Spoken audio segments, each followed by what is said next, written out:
Hello everyone, welcome to my YouTube channel Renu Mittal coaching classes. कैसे हैं आप सब? जैसा कि आपको पता है कि हम अलग अलग टॉपिक्स पे एमसीक्यूज को डिस्कस कर रहे हैं, जिससे कि आपका टॉपिक भी रिवाइज हो जाता है एंड आपकी प्रैक्टिस भी हो जाती है, राइट? सो आज आपके लिए लेके आई हूँ एग्जेम्प्टेड इनकम से रिलेटेड एमसीक्यूज, राइट? आज हम उन्हीं एमसीक्यूज को डिस्कस करेंगे related with exempted incomes. So let's start. Here is a first question: Which of the following incomes is generally fully exempt from tax under Section 10 of the Income Tax Act 1961? Fully exempt from tax, that is fully exempted. Salary income, rental income from a residential house, agricultural income from land situated in India, या फिर interest earned on a fixed deposit with the bank. So हमने बताना है कि कौन सी according to under section 10 कि कौन सी incomes है जो है फुली एग्जेम्प्टेड है from tax. So correct option is option C, that is agricultural income from land situated in India, right? Agriculture income जो जो कि लैंड भी इंडिया में ही सिचुएटेड है, that is fully exempted from tax.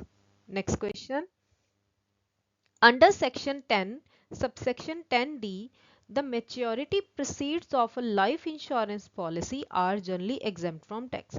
Right? कि जो maturity proceeds है लाइफ इंश्योरेंस पॉलिसी की, जो maturity है वो हमें जनरली exempted होती है टैक्स से, provided certain conditions are met, कि हमें कुछ कंडीशंस को फॉलो करना पड़ता है। Which of the following is one such condition for policies issued after April 1 2012? इनमें से कौन सी ऐसी कंडीशन है जो कि उन पॉलिसीज पे अप्लाई होती है जो जो पॉलिसीज इशू की गई हैं after April 1 2012? The premium paid doesn't exceed 10% of the sum assured. The policy is a key man insurance policy. The premium paid does not exceed 20% of the sum assured. या फिर the premium paid is less than 2.5 lakh annually. So हमने बताना है कि कौन सी ऐसी condition क्या है उन पॉलिसीज पे अप्लाई होती है जिन पॉलिसीज को इशू किया गया है after 1 April 2012। Sir correct option हो जाएगा option C, that is the premium paid does not exceed 20% of the sum assured, कि जो प्रीमियम की अमाउंट है, जितना प्रीमियम पे किया गया है वो जितना सम एश्योर किया गया है उससे उसका 20% से ज्यादा नहीं होना चाहिए, right? Next question: A partner's share in the profits of a partnership firm or LLP which has been separately assessed from income taxes, कि एक पार्टनर का शेयर है in the profits of a firm या फिर partnership firm या LLP में, जो कि सेपरेटली असेस किया गया है from income tax, right? Is fully taxable as business income, partially exempt based on certain limits, fully exempt from tax, या फिर taxable only if it exceeds the basic assumption limit. Sir correct option क्या हो जाएगा? Option C, that is fully exempt from tax. Next question: leave travel allowance exemption under section 10 subsection 5 applies only to, कि जो leave travel allowance है उसकी exemption जो कि provide की जाती है according to section 10 subsection 5 apply only to domestic and international travel expenses, domestic travel expenses incurred by the employee, hotel and food expenses during travel, या फिर transportation within the destination city. So जो leave travel allowance exemption है वो apply की जाती है only to domestic travel expenses incurred by the employ. Next question: Which of the following statements about gifts received is generally correct under Indian income tax law? All gifts received are fully taxable. Gifts received from relatives or on the occasion of marriage are generally tax exempt. Gifts are exempt only if their value is less than 10,000, या फिर gifts are always taxable as income from other sources. So which statement is correct about gifts? So correct option is option B, that is gifts received from relatives या फिर किसी occasion of marriage पे जो gifts receive हुए हो वो क्या होती हैं, generally tax exempt होती है. Right? Next question. According to section 10, subsection 14, subsection 2nd, the children education allowance exemption is available up to, कि जो चिल्ड्रन की एजुकेशन अलाउंस प्रोवाइड किया जाता है उसकी एग्जेम्पशन किस अमाउंट तक होती है. 1000 पर month for a maximum of 2 children, ₹100 per month for a maximum of 2 children, the actual amount spent on children's education, या फिर there is no limit on the exemption for children education allowance. Sir correct option क्या हो जाएगा, option B, that is ₹100 per month for a maximum of 2 children. Next question. Income from a public provident fund account including the interest earn is generally, जो PPF की account की income है उसमें including the interest earn is generally partially taxable each year, taxable only upon withdrawal, या फिर tax free. Last one is subject to tax deducted at source. Sir correct option क्या हो जाएगा, जो भी इनकम पब्लिक प्रोविडेंट फंड की होती है including the interest is generally tax free. Next question. Gratuity received by a government employ is, कि किसी गवर्नमेंट एम्प्लॉय को जो ग्रेच्युटी रिसीव की जाती होती है वो फुली टैक्सेबल होती है, fully exempt from tax, partially exempt as per specified limits, या फिर taxable only if it exceeds a certain percentage of salary. Sir correct option is option B, that is partially exempt as per specific limits. Sorry option B, that is fully exempt from tax.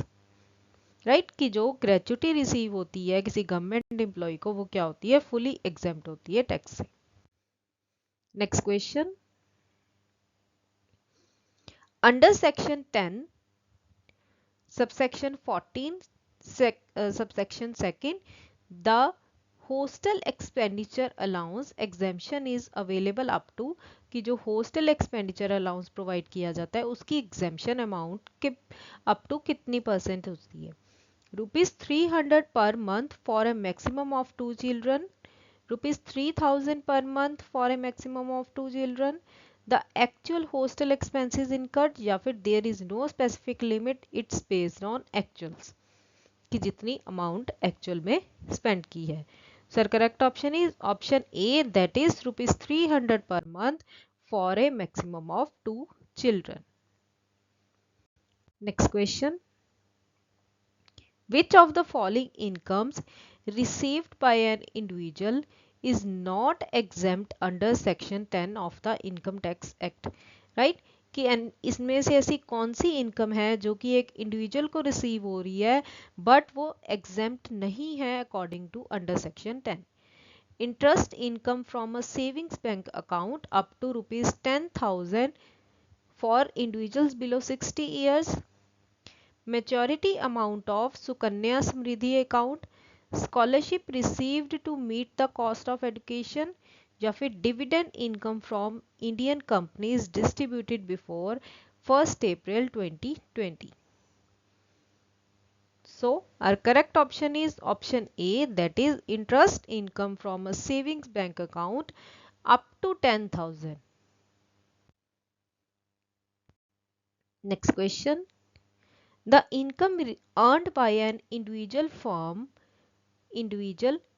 the cultivation of saplings और nurseries is treated as, कि कोई income individual को earn हो रही है from the cultivation of saplings और nurseries.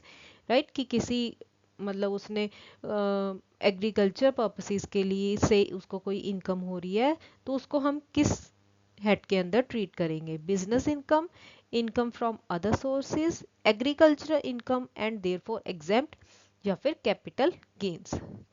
सो जो भी किसी इंडिविजुअल को इनकम हो रही है from the cultivation of samplings and nurseries is treated as agricultural income and is therefore generally exempt from tax.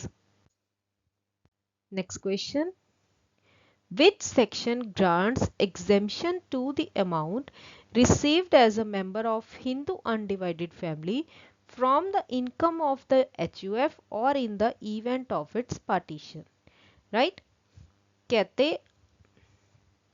According to which section की जो एग्जेम्पशन है ग्रांट की जाती है as a member of Hindu undivided family, Hindu undivided की income से ही, या फिर अगर हिंदू अनडिवाइडेड फैमिली की क्या हो रही है, पार्टीशन हो रही है, तो उसको जो भी अमाउंट ऑफ इनकम रिसीव होगी तो उसको एग्जेम्पशन कितनी अमाउंट तक मिलेगी, किस सेक्शन के अकॉर्डिंग मिलेगी, according to section 10 subsection 1, section 10 subsection 2, section 10 subsection 10D, या फिर section 10 subsection 14. Sir correct option is option B, that is section 10 subsection 2. Next question. Any compensation received by a victim of a disaster from the central or state government is, right? कहते कोई compensation किसी victim को received हो रही है, is fully taxable, partially taxable, fully exempt from tax, या फिर exempt only if the amount is below a specified limit. So our correct option is option C, that is fully exempt from tax. Next question. Income received by a recognized provident fund is exempt from tax when, कि कोई income receive हो रही है किसी recognised provident fund से, वो tax से exempt होगी जब the accumulated balance is paid to the employee only upon superannuation or retirement due to incapacitation, provided certain conditions regarding service period are met. The employee voluntarily resigns after 2 years of service. The interest on the provident fund balance exceeds 12% per annum. The employer's contribution exceeds 10% of the employee's salary.